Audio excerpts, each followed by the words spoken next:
This channel does not promote any violent, harmful, or illegal activities. All content provided by this channel is meant for an educational purpose only. Cancer Healer Center, a new beginning.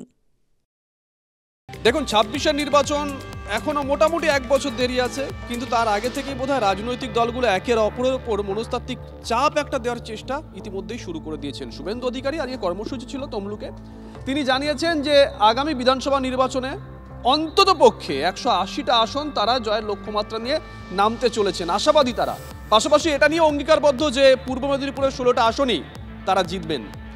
অন্যদিকে যখন শুভেন্দু অধিকারী একথা বলছেন, তখন কলকাতায় বসে সাংবাদিক বৈঠক করছেন রাজ্যের মুখ্যমন্ত্রী মমতা বন্দ্যোপাধ্যায়। তিনি আশাবাদী লন্ডন সফরের আগে যে আগামী ২ বছর পর জাপান সফরে তিনি যাবেন এ রাজ্যের মুখ্যমন্ত্রী হিসেবেই। কোন পক্ষ কি বলেছেন শোনাই আগে, তারপরে আসবো আলোচনায়। বাংলার সনাতনী সমাজ তখনই মুক্তি পাবেন যখন মমতা ব্যানার্জি প্রাক্তন হবে। এই জেলায় মমতা ব্যানার্জিকে আপনারা হারিয়েছেন, এই জেলার ২০০ লোকসভা আসন নরেন্দ্র মোদীজিকে দিয়েছেন। শপথ নিন, আমরা দেব ১৬, রাজ্যে হব ১৮০ অন্তত, এবং মমতাকে প্রাক্তন করব। পশ্চিমবাংলায় সুশাসন সুরক্ষা দেব। জাপানও আমাদের বারবার ইনভাইট করেছে, কিন্তু আবার আফটার 2 ইয়ার্স আমরা যাব, তখন আমরা জাপানটা নিশ্চয়ই কনসিডার করব। পোল্যান্ডও অনেকবার বলেছে, অস্ট্রেলিয়া বলেছে, কানাডা সবাই বলেছে, কিন্তু সেটা আমরা দেখে নেব।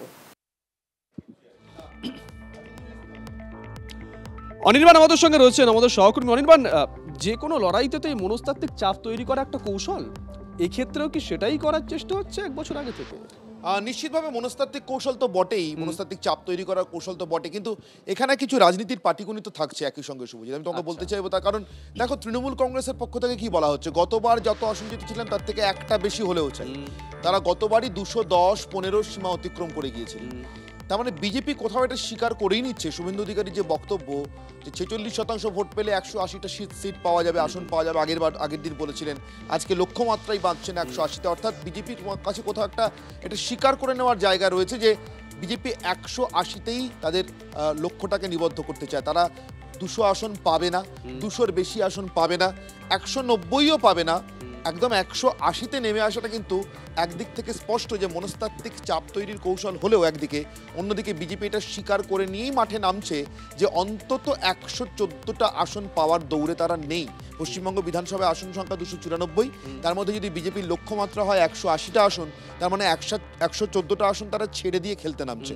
এটাও কিন্তু বুঝতে হবে। আর শাসক দল একদিকে বলছে, কিছুদিন আগে দেখলাম ভার্চুয়াল বৈঠকে, সেখানে পূর্ব মেদিনীপুর 12টা আসনের কথা বলা হয়েছিল, সবকটা আসন নয়, বামের এটা নিয়ে আবার বলেছে সেটিং। তাহলে আজকেও দেখো, এর আগেও নেতাজি ইন্ডোর থেকে মমতা বন্দ্যোপাধ্যায়, অভিষেক বন্দ্যোপাধ্যায় 215 টার্গেট ছিল।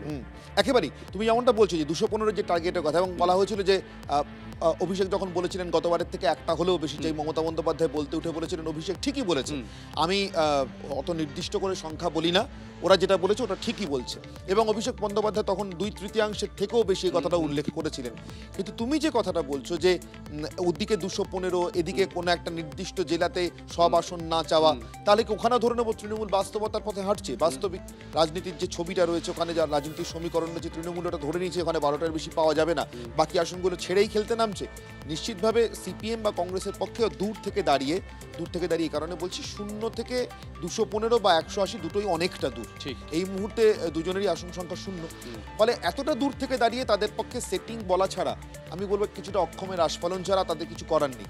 কিন্তু যারা সব থেকে কাছাকাছি দাঁড়িয়ে, বা যারা সব থেকে কাছাকাছি অন্তত ভোট শতাংশ হিসেবে দাঁড়িয়ে, আসন সংখ্যার হিসেবে না হলেও, সেই বিজেপি এবং তৃণমূল এবং বিজেপি, শাসক এবং বিরোধী, তাদের মধ্যে একজন 114টা আসন আগে খরচের খাতায় ফেলে দিয়ে নামছে, অপরজন লক্ষ্য রাখছে 215, গতবারের থেকে একটা হলেও বেশি চাই 215 থেকে। তার মানে কোথাও একটা তৃণমূলকে এখনো পর্যন্ত অনেক বেশি আত্মবিশ্বাসী মনে হচ্ছে।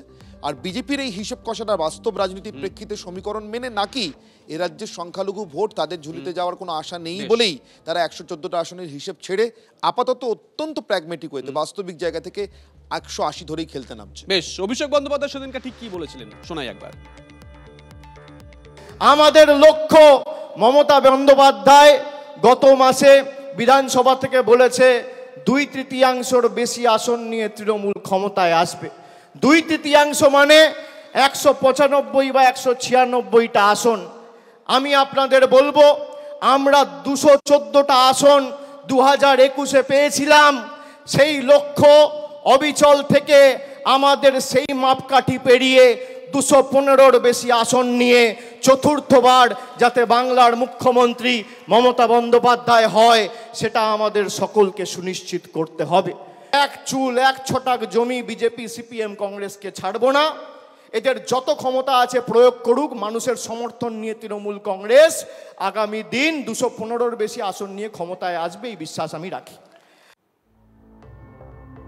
এই মুহূর্তে আরো একটা ব্রেকিং নিউজ দিয়ে আপনাদের। আদালতে হাজিরা দিতে এসে আক্রান্ত বিজেপি বিধায়ক নিখিল রঞ্জন দে ভাঙলো গাড়ির কাঁচ। তৃণমূলের বিরুদ্ধে হামলার অভিযোগ। দিনহাটা আদালতে পৌঁছতেই কোচবিহার দক্ষিণের বিধায়ককে ঘিরে বিক্ষোভ তৃণমূলের। গো ব্যাক স্লোগান, দেখুন ছবিটা।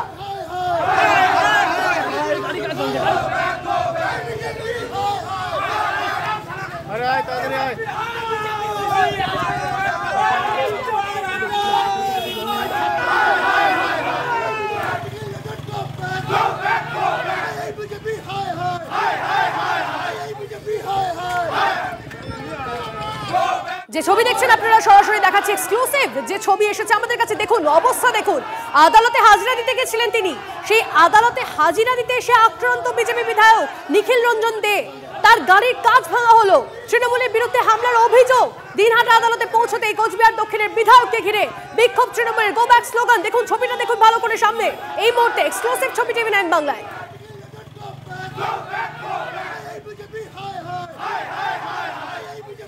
গাড়ির কাঁচ ভাঙা, সমানে গো ব্যাক স্লোগান।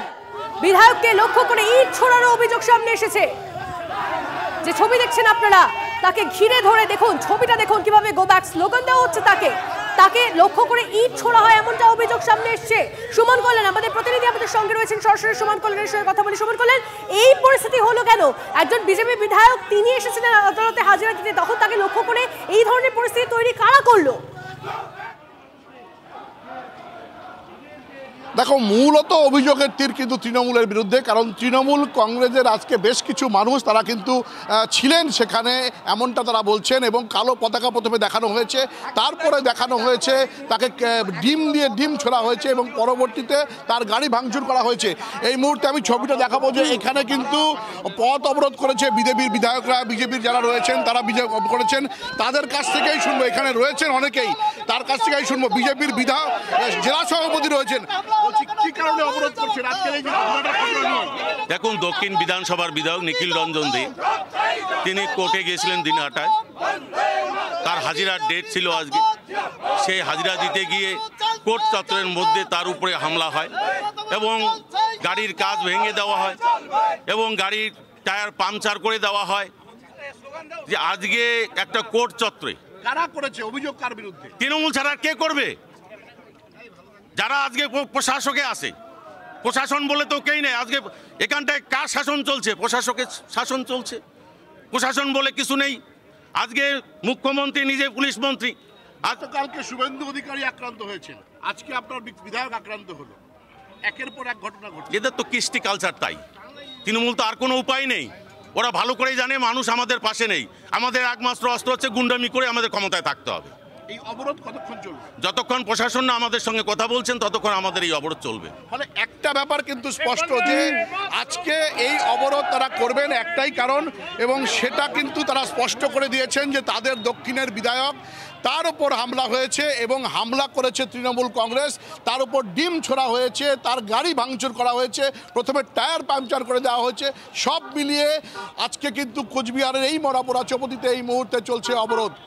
ফলে এই অবরোধ, সুমন কল্যাণ, এই অবরোধ তিনি যেটা বললেন সেটা চলতে থাকবে, কারণ যতক্ষণ না প্রশাসন এই বিরুদ্ধে কোনো পদক্ষেপ দিচ্ছে ততক্ষণ অবধি এই ঘটনা চলতে থাকবে, তাদের অবরোধ চলতে থাকবে, এমনটাই জানালেন নিখিল রঞ্জন। তিনি কি বলছেন আপনাদেরকে শোনাবো।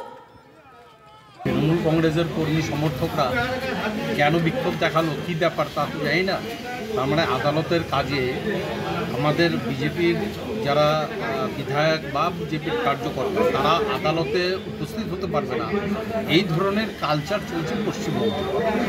কাজে এইটা বুঝতেই পারছেন যে তাদের মদতে হচ্ছে বা কী হচ্ছে ব্যাপারটা।